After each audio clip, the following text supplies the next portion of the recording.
চীন থেকে যুক্তরাষ্ট্রে পণ্য রপ্তানির জন্য শুল্ক দিতে হয় ১৪৫%। পাল্টা পদক্ষেপ হিসেবে চীনে যুক্তরাষ্ট্রের পণ্য প্রবেশের ওপর ১২৫% শুল্ক আরোপ করেছে বেজিং।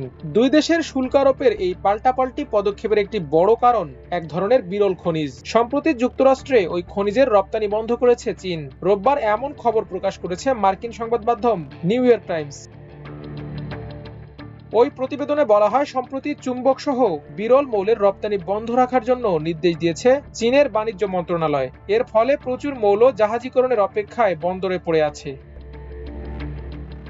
সায়ারিয়াম, টারবিয়াম, লিউটেনিয়াম, স্ক্যান্ডিয়ামের মতো প্রায় ১৭টি বিরল মৌলের অভাবে আমেরিকার প্রতিরক্ষা শিল্প বড় সংকটে পড়তে পারে। তবে বিশেষ অনুমতি ছাড়া চীন থেকে এ ধরনের পণ্য রপ্তানি করা যাবে না।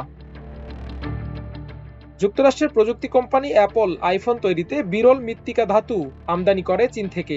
এছাড়া তথ্য প্রযুক্তি ভিত্তিক যে কোনো যন্ত্র বা সরঞ্জাম তৈরিতে তা কাজে লাগে। সামরিক সরঞ্জাম ও আধুনিক অস্ত্র তৈরিতেও এখন ব্যবহার করা হয় বিরল খনিজ। বিশেষ করে বিরল খনিজ কাজে লাগে চিপ তৈরিতে। যদিও চীন থেকে ভবিষ্যতে এই বিরল খনিজ পাওয়া যাবে কিনা তা নিয়ে সংশয় তৈরি হয়েছে।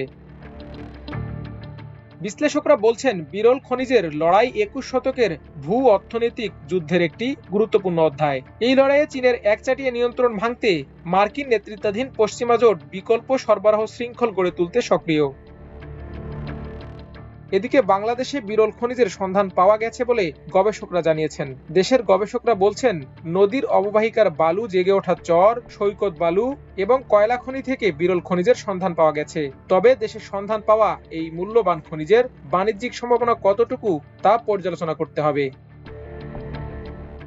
মার্কিন ভূতাত্ত্বিক জরিপ সংস্থা ইউএসজিএস এর তথ্য বলছে, চীন বিশ্বের সবচেয়ে বড় বিরল খনিজের মজুতকারী দেশ।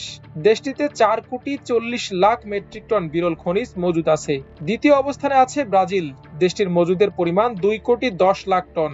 এছাড়া ভারতে ৬৯,০০,০০০ টন, অস্ট্রেলিয়ায় ৫৭,০০,০০০ টন, রাশিয়ায় ৩৮,০০,০০০ টন, ভিয়েতনামে ৩৫,০০,০০০ টন এবং যুক্তরাষ্ট্রে ১৯,০০,০০০ টন বিরল খনিজের মজুদ আছে। উৎপাদনের দিক থেকেও চীন শীর্ষস্থান ধরে রেখেছে। ২০২৪ সালে দেশটি ২,৭০,০০০ টন বিরল খনিজ উৎপাদন করেছে। একই বছর ব্রাজিল ও ভারত ২,৯০০ টন, রাশিয়া ২,৫০০ টন এবং যুক্তরাষ্ট্র ৪৫,০০০ টন বিরল খনিজ উৎপাদন করেছে। মাল্টিমিডিয়া ডেস্ক, আমার দেশ।